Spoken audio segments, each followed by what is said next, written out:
This is the Linefeed reading list for November 2009. In this edition, we're going to be looking at 8 magazines.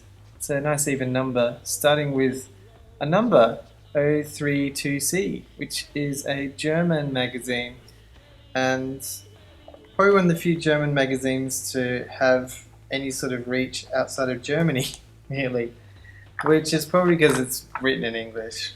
So yeah, that they've sort of made a concession there in order to get themselves a much wider audience. Um, I find German magazines really interesting because they can be so sort of staid and factual and just all about readability and making it easy for people to look at and all that sort of stuff. Making it easy for people to get to the information they want.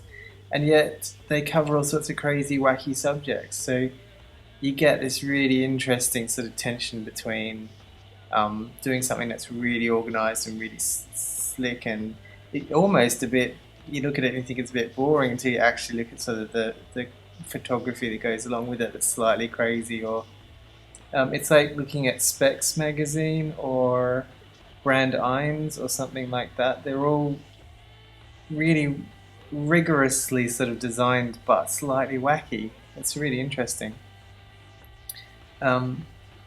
This issue has, oh my god, loads of stuff. It's got a Thomas Demand special, which was way back at the front. Thomas Demand's an artist who makes installations out of paper, which he then photographs and then I think destroys or something. So they only really exist in photos, but he famously did like a whole construction of the Oval Room in the White House out of paper for, I think, the New York Times. Other bits and pieces way back there, they had an article on Bless, who are amazing, I think Berlin-based German fashion designers. When you say fashion designers, they produce anything from like elaborately decorated power cords to, you know, amazing sort of dress outfits made of different coloured wool.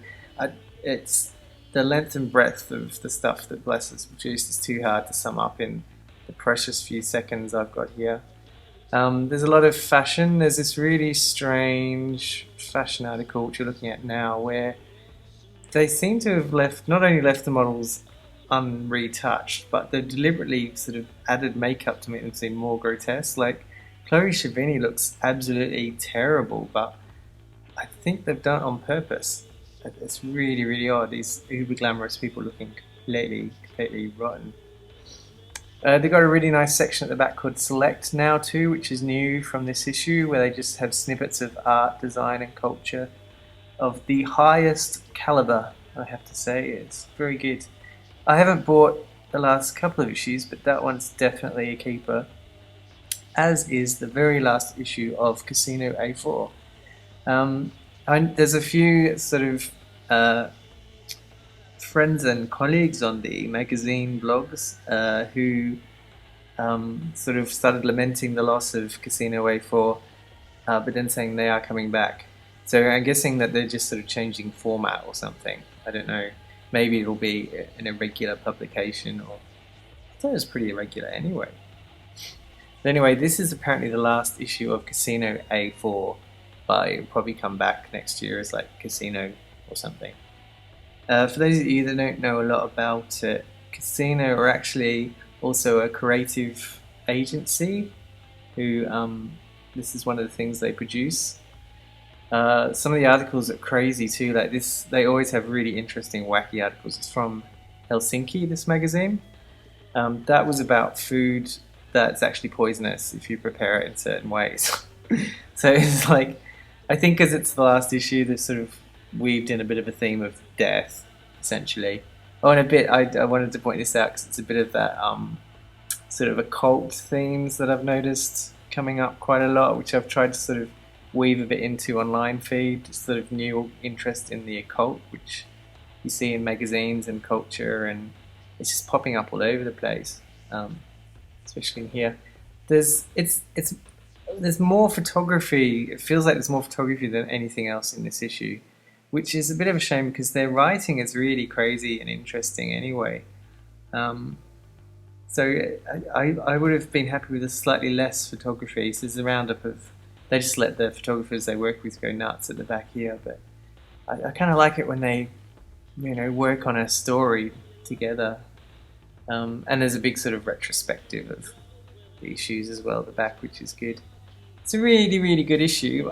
I think I liked previous ones better, but yeah, it's the last one. You're gonna want it anyway, maybe if you're into that. Oh, a waffle. Dwell. Oh, I really like Dwell, and I really like the design. I have a feeling there's been rumors that I should have checked it out whether or not there was a new editor, recently, but it feels like it's got a little safe. Like I haven't bought a few issues for a while. I bought this one because it's got some awesome typography by Travis Seams. Oh, I'm gonna say Travis's name wrong. I hope he's not listening. That'll teach you not to look stuff up before I start talking. But anyway, the typography is awesome. Really nice typeface used all throughout to denote the idea of this being about the future. There's illustrations by Michael Leon from Commonwealth Stacks back there, who was working for Nike as creative director or something for a while and is now starting to produce stuff again, which is really good.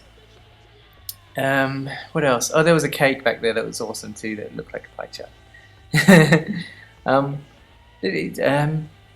Well, it's just, it used to be a lot better, and I can't really put my finger on exactly what happened. I think it's just, it feels like there's less content somehow. Maybe the houses aren't as crazy. And this one's pretty crazy though. That's like several apartments sort of interlocked together. You can see in the middle there's the different configurations of the apartments that all interlock together. That was cool. And like space, people in space, how they live. I thought that ad was funny too, with the girl lying on the rug. It was like, I'd been looking at House and Gardens from the 50s in the junk shop, and it reminded me so much of that. Dorlov also produced a little book. But I say book, it's more like looking at an IKEA catalogue. It doesn't really tell you anything new. I bought it anyway. It's got some lovely, lovely things in it, things you want to buy, but it does feel like leafing through like a Habitat or IKEA catalogue it's not really going to help you in any other way other than telling you what to buy, which is probably why Dwell's gone slightly less exciting. It's just really about what you need to buy, not about...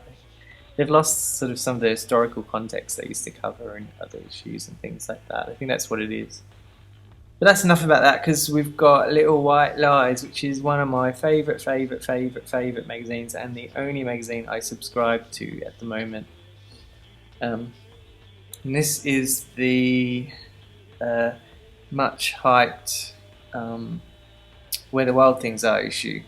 So every issue of Little White Lies, they start with a movie and they develop themes for articles from that one movie, and then they have like reviews of other movies and stuff towards the back.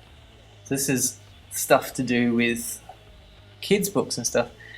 I am going to criticise this magazine because I didn't really get where they were going with the design of it. I think it's meant to look like kids' books or kids' book covers, or I don't know what's going on inside, but it just really didn't gel for me. And I sort of thought this is probably what it's going to be like to watch Where the Wild Things Are as well. I'm going to really, really want to like it, but there's going to be something at the back of my mind just niggling away saying, oh, it's just not as good as it should have been, is it? So in a way, it's a good representation of the film it's trying to represent. There's just a lot going on in this issue. The reviews are always really excellent and really nice now they intersperse them with interviews, so you can get a bit more background information on the movies you want to go see. It's a really useful part of the... Oh, excusez-moi, part of the magazine. Back section is pretty darn useful too. It has like DVD reviews and more sort of random interviews that don't necessarily fit in with the theme of the issue, but are good nonetheless. And they look back at like movies on VHS that you might have forgotten about, like Red Dawn, and an awesome Jeff McFetridge cover, I should note as well, which you've probably seen on the blogs anyway. Where are we? Oh, we're in posh architecture land with this really expensive magazine I can never afford to buy, called Mark, and now I'm in Australia, it's even more expensive. But you get a lot of pictures of crazy, crazy, crazy buildings. Like I would say, if you want to see the future of architecture, this is the magazine you want to pick up. A lot of it is just so crazy you can't imagine it's real. That is real, which is really cool. So is that actually. Actually, most of it is real. It just doesn't look real because it's so crazy. Ah. This issue too has won an award. What did they win? They won the Golden Cube at the Art Directors Club of New York for the magazine in general. So the Art Directors Club of New York were very impressed with Mark. I'm a big fan of the first 3 issues, which were designed by a place called Machine. They were bigger in size and more expensive and even lusher images, and it just wasn't considered feasible to keep producing the magazine the same way, so they switched designers and size and number of issues a year and all that sort of stuff and came up with this, which is still nice, but I kind of miss the earlier issues. I think they were always a lot better. This is a good article too. It's about people that live in architectural gems, like Frank Lloyd Wright, one of Frank Lloyd Wright's houses, and this amazing space age house in I think the Hollywood Hills or something, and how they've had to deal with keeping these places renovated and looking how they should.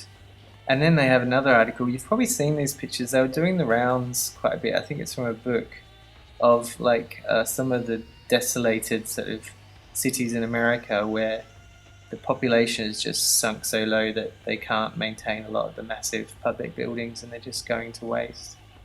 And the obligatory crazy house in Japan.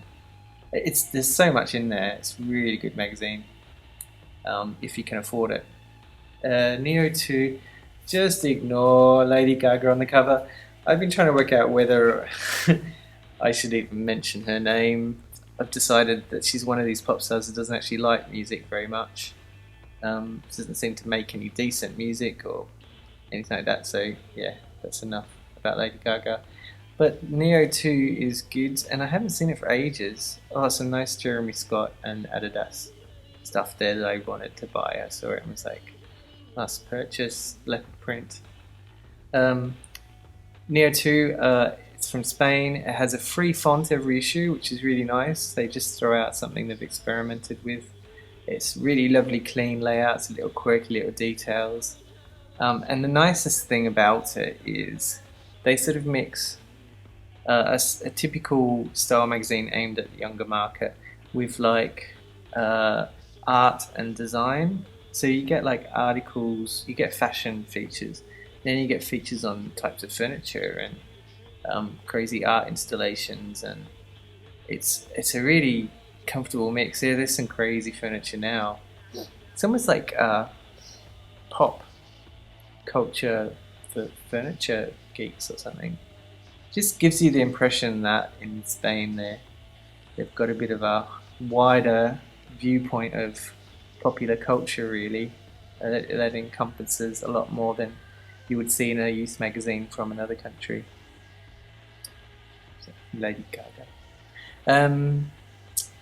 This one is becoming a regular in these little videos. I didn't realise it came out so often. It's really good. I can't praise it enough. I love graphic. It's really good. This issue, they've collaborated with a website called Many Stuff.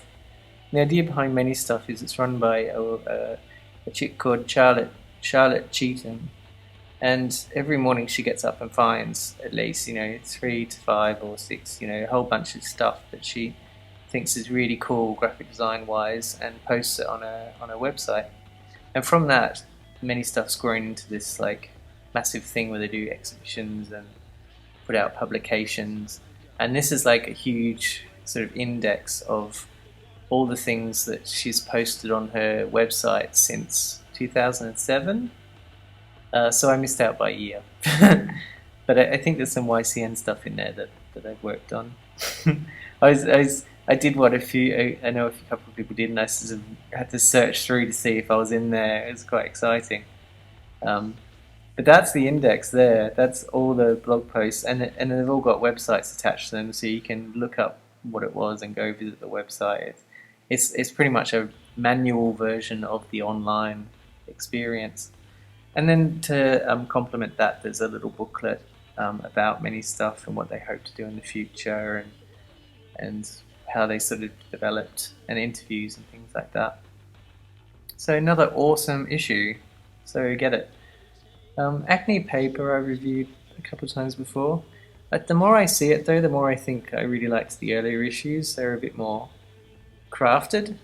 Like they had this weird thing where the first few pages were just full color, like, and that color would be suit the theme of the issue. Now they just launch straight into the sort of features, and there's less. I don't know. It doesn't feel like as complete a magazine for some reason. The theme again. This is what I was noticing is particularly in fashion. I guess it's probably a fashion trend. The view of the occult and looking at like spooky, supernatural stuff and making people look kind of kooky. And that was Tilda Swinton on the cover, pretending to be some scary looking chick. And then again, more of the occult sort of stuff. I guess with films like Antichrist and stuff like that coming out, it's just a real theme at the moment, but not an uninteresting one. I think it's kind of cool. There's a lot of depth to it. Makes me want to find out more about that spooky sort of stuff. This what else have they got? They got interviews with David Lynch and a few areas. They've got like a series of photos at the back that have been curated. So that's kind of nice. Like, oh, and this infamous picture of Brooke Shields that Richard Prince hung in a gallery and caused lots of controversy with. Pretty much helped launch his career, I think, that image, which is a bit dodgy in itself. So Acne Paper, not as good as it used to be, but spooky is cool. And I think we're at the end. What am I doing? I'm throwing bits of crap everywhere. Oh, I must have thought that looked really nice.